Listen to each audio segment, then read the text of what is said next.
অফিসে শুধু কাজ জানলেই চলবে না, আপনার আচরণই ঠিক করে দেবে আপনি পেশাদার না সমস্যার কারণ। আজ জানবো এমন 10টি গুরুত্বপূর্ণ নিয়ম যা অফিসে না মানলেই মুশকিল। রিপ্লাই অল ব্যবহার করার আগে ভাবুন, সবাইকে ইমেল পাঠানোর দরকার নেই। আপনার উত্তর কেবল একজনের জন্য হলে রিপ্লাই অল নয়, শুধু রিপ্লাই দিন, নয়তো বিরক্তি বাড়বে সহকর্মীদের মধ্যে। ডেস্কে বসে ব্যক্তিগত ফোন আলাপ নয়, অফিসে বসে প্রেম, পরিবার বা ঝগড়া নিয়ে আলোচনা করলে পেশাদার ইমেজ নষ্ট হয়। প্রয়োজন হলে নির্জন জায়গা খুঁজুন। অতিরিক্ত আবেগ নিয়ন্ত্রণে রাখুন, অফিস আবেগের জায়গা না। খুব বেশি চাপ লাগলে বরং একটু ছুটি নিন। সহকর্মীদের সামনে কান্না বা রাগ না করলেই ভালো।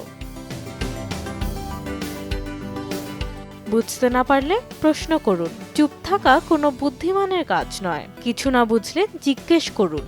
ভুল করে আবার করলে সময়ও যাবে, মানও যাবে। গসিপ বা সমালোচনা একদম নয়। অফিসে কে কার সঙ্গে কি করছে এসব নিয়ে আলোচনা আপনার নিজের ভাবমূর্তি নষ্ট করবে। পেশাদার থাকুন, নাটক নয়। ইমেলে ইমোজি নয়, হাসির ইমোজি বা হার্ট ইমোজি এসব জায়গা চ্যাটে, অফিস ইমেলে নয়। আবার সংক্ষেপে TY না দিয়ে শুধু থ্যাংক ইউ বা ধন্যবাদ বললেই যথেষ্ট। বসের সঙ্গে মতভেদ হলে ভদ্র থাকুন, মতামত দিন, অবশ্যই দিন, বাট উইথ রেসপেক্ট। বসকে খারাপ ব্যবহার করলে হারাবে আপনার সম্মান, কাজও। অনুষ্ঠানে শালীনতা বজায় রাখুন। অফিস ট্রিপ, ডিনার বা পার্টিতে যাচ্ছেন মানেই আপনি বন্ধুদের সঙ্গে নন, এখনো আপনি একজন প্রফেশনাল। আচরণে সেটা যেন বোঝা যায়। আত্মবিশ্বাস আর অহংকার এক না। নিজেকে যোগ্য প্রমাণ করুন, কিন্তু মাথা যেন আকাশে না ওঠে। অহংকার করলে কেউ পাশে থাকবে না।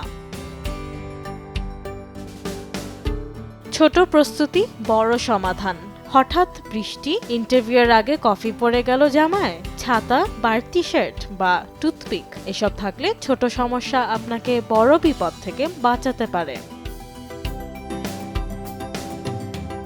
আয়রা আবিদ, সময় সংবাদ।